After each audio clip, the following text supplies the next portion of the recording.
Facial recognition for one-to-one identification has become one of the most widely used applications of artificial intelligence. It allows people to make payments via their phones, to walk through passport checking systems, or just to verify themselves as workers. Drivers for Uber Technologies, for example, must regularly prove that they are licensed account holders by taking selfies on their phones and uploading them to the company, which uses Microsoft's facial recognition system to authenticate them. Now, a key component of remote customer onboarding is what is called liveness detection. And it's a fascinating area of very nascent tech. I'm joined now by an industry expert in the field, Salvatore Errera, who's head of product and innovations at Sybrin, and is really responsible for the business unit head that focuses in this area. So, Salvatore, it's great to have you on the show for a very technical discussion. I mean, let's just ask the obvious question right up front. What is liveness detection, and what is the importance of liveness detection in performing remote transactions? Well, simply put, liveness detection is an AI's computer ability to determine that it is interfacing with a physically present real human being and not a spoof or fake. Liveness detection is typically used in two places: customer onboarding and customer authentication. If we had to look at a typical customer onboarding scenario or KYC process that a financial services business has to perform, they have to answer the following questions. Is a customer's ID document valid? Is the person alive and physically present at time of onboarding? Does the ID actually belong to the person? The liveness detection simply answers the question, is this person alive and physically present at the time of onboarding? If you had to look at a typical face-to-face scenario, for example, a customer coming into a bank branch, then that would be performed by a bank's agent by physically seeing the customer and confirming that the customer is not present. However, this becomes a bit more complicated when it's a remote transaction and the person cannot physically come into the branch, which is obvious during COVID times that people cannot do this anymore. And this is where AI and liveness detection comes in. Using a phone's camera or web camera, customers are asked to present their face. Liveness detection is then used to determine if that person presenting their face is a real live person and not a picture or a video, or a person wearing a mask or a deep fake, and validating that person is physically present when performing that transaction. At the same time, that person's facial biometrics are also being onboarded. Essentially, the AI is performing the same check as that a branch agent would do as if they were in a branch. Liveness detection is probably even more important when you're authenticating a customer remotely. So for facial recognition to be used as a method of authentication, it's important to distinguish between what is a live face and what is a spoof that could be represented by a picture, or video, or facial mask. The main problem with facial biometrics is that our facial biometrics are all over social media already. Yeah. So verifying you are alive and a real person then becomes essential.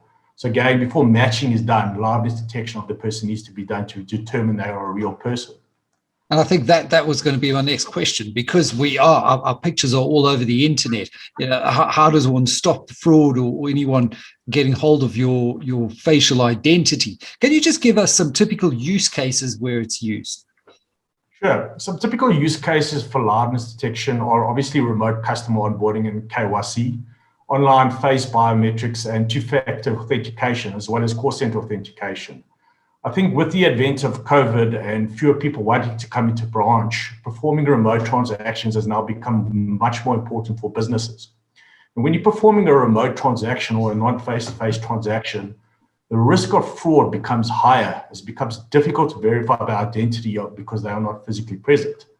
This is where liveness detection obviously plays an important role in stopping fraudsters from creating fake accounts in remote onboarding scenarios. So typically, fraudsters do not like presenting their real faces during onboarding, and the ability for liveness detection to determine if there's a real person or a spoof is key.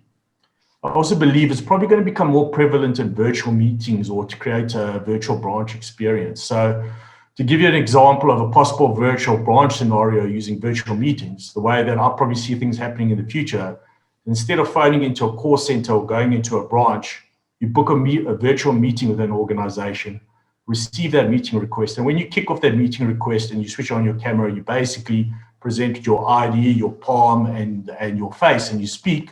And the AI will be used to determine if you're a real person using liveness detection, your palm and your face, and possibly even matching your voices to a digital identity that you've already created.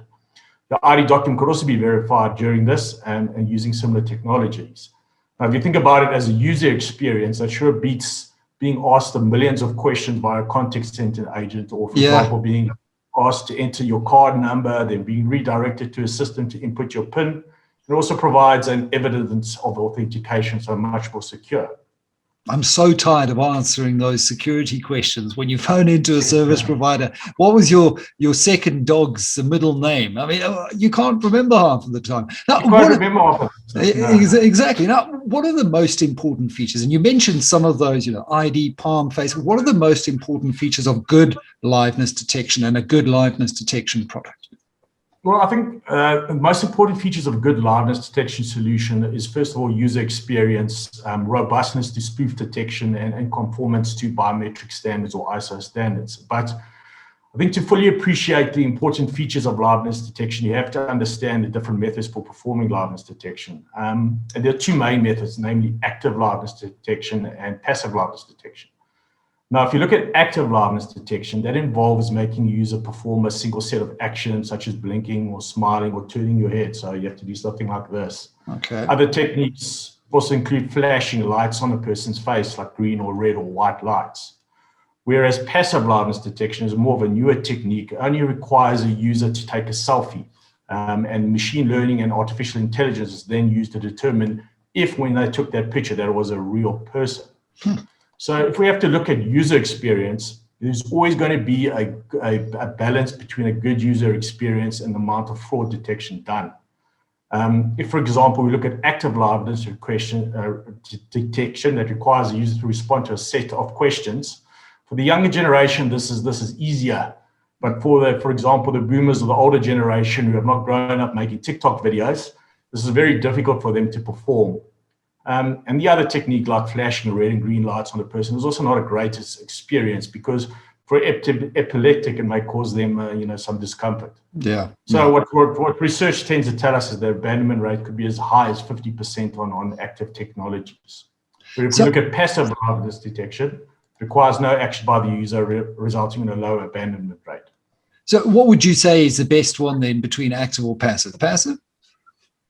I would say passive is definitely the best one between the two. Also, you could use a combination of the two with a very limited set of actions. But definitely passive liveness verification is probably the quickest and the one with the best user experience, as well as robustness to spoofing. Now, can you tell me a little bit more about Sybrin's product offering around liveness detection and what you have currently got in the market? Sure. Sybrin has developed our own passive liveness verification component, which allows any organization to verify a person behind a remote interaction just using a simple selfie. We use a combination of computer vision and neural networks to return a live result in less than half a second. And it's also available both as a mobile SDK and a web SDK, meaning any organization can simply plug it into their web or mobile onboarding. The product is also compatible with any mobile or web camera with a resolution of 720 or higher. And it has also been tested for spoof conformance against the international ISO standards to ensure that it has a robustness to spoofing. Now, why is that important? Because I do see that the testing was carried out in accordance with those ISO, IEC standard testings. Why is that important? It's important because it provides, proves that our product is tested and conforms to internationally accredited biometric standards, which is extremely important to our customers and ourselves. For our customers, they get a guarantee that the product has been tested and verified by an independent lab. For ourselves, it opened us up to new markets internationally as we comply with internationally accepted standards, which is very important for a local software company that has huge global aspirations. And how does the testing actually work? Do they run a range of spoofs and reels and see how it holds up in a real-time environment? That's correct. So we first had to select a laboratory to test us. So there's a couple of approved biometric laboratories. We selected FARM. FARM are accredited by various biometric standards organizations such as FIDO, performing evaluations of biometric authentication products, systems, and subcomponents. And they basically tested us on a number of different levels, and testing was conducted using a smartphone. And the testing method basically involved 12 subjects and 6 level 8 A attacks, 6 and 4 level B attacks, which basically ended up being 120 presentation attacks. And they did that 5 times on outside conditions, which basically leads to about 600 presentation attacks. So 600 times they tried to break the system and get through with spoofs, and they couldn't do it. The testing also includes going across a range of obviously races such as Asian, African, and European, which is very important because otherwise your product can develop bias. So verifying that the product works with all the different racial profiles is extremely important, especially in markets like ours, where they have very diverse racial makeup. I was going to ask you about that issue around biases that are tended to be coded in or creep in because there isn't sufficient testing in different environments. So important to cover that. When you look at competitors in your market, I mean, what you're talking about sounds like really new, innovative, nascent technology. Is it a competitive marketplace, or are you just one of a handful of companies offering this kind of solution? Yeah, I think facial liveness detection is a fairly new technology and it's constantly evolving. There are a number of international competitors. I think what makes us unique is that we offer extremely good passive liveness verification and conformance to international standards. There are also not too many vendors in the world that offer passive liveness verification and have also passed the testing against conformance. Our product is also again be tested against a diverse set of ethnic profiles. I think what is also great about a product that offers the same liveness verification methods both across mobile and web, and is very simple and easy to integrate. Also, we are very proudly South African or African developed software. I mean, the fact we are very proud of is that a company we identify ourselves as not just South African, but as African. We originally started in Zimbabwe, and most of our growth has been attributed to work that we have done in the rest of Africa. And from my viewpoint, and having been in the industry for 15 years or more, too often I feel that large South African companies tend to go for international companies instead of supporting locally developed software. And sometimes this mindset where international better is not really the case in my opinion. Yeah, it's such an important point. I was chatting to Peter de Villiers of Clickertel recently, and he said there's a huge opportunity in the local market if we do get the big corporates to change that mindset, where we've got the startups here, we've got the innovation, the technology, and some of the research tends to indicate that you talk about 200,000 jobs that we could create if we were to channel the funding away from those offshore solutions to ones that are developed locally. Now speak to me about what actually goes into developing something like this and this machine learning, very, very IP tech heavy type product. Yeah, so first of all, a lot of research has to be done to determine the best method to perform liveness verification. It's going to obviously cater for a great and simple user experience, but also for the robustness of spoof detection. We have an excellent computer vision and machine learning team at Sybrin. I'm just going to give a quick shout out to them. Sashin, Kaylin, Riley, Nico, and Francois. You guys rock. This team experimented with a number of computer vision and machine learning techniques to identify the best combination to use that will give a great user experience and spoof detections. Once they identify the best techniques, then you have to create data sets that will teach a machine what is right and wrong. These data sets must cover every racial group, male, female, and needs to cover very much every type of spoofing technique there is. Once you have done that, then you need to adjust your machine learning algorithms for any possible bias. For an unbalanced data set or a missed data set can create bias or weakness in your product. Once you've done that, then you have to perform and verify your product is within acceptable false acceptance rates. So spoof accepted as a real or false rejection rates, real person identified as a spoof. Then finally, once you're happy with all those scenarios, you hand it over to an independent lab who verifies and tests your product against the international standards. So it's quite a process to get it to market. And speaking of getting it to market, is your product in use anywhere locally? Yes, so we're currently implementing our product for an insurance company in South Africa, as well as a Pan-African bank. I think a very exciting opportunity for us is that we're currently implementing the product for a very large bank in Philippines. The Philippines opportunity is specifically very exciting for us because it's our first expansion into the area. And again, we're actually replacing a larger international vendor that was offering a similar service.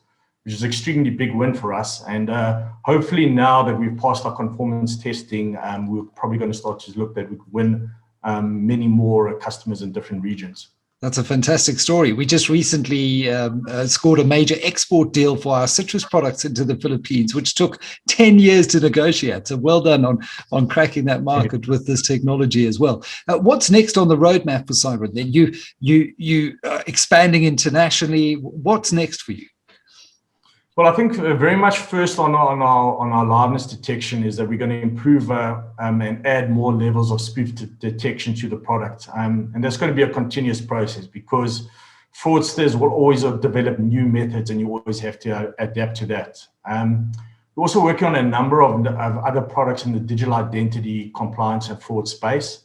In the digital identity space, we have intelligent ID document verification, which is used to verify ID documents. And we're also possibly looking at adding on palm prints as a method of identification, very similar to facial recognition.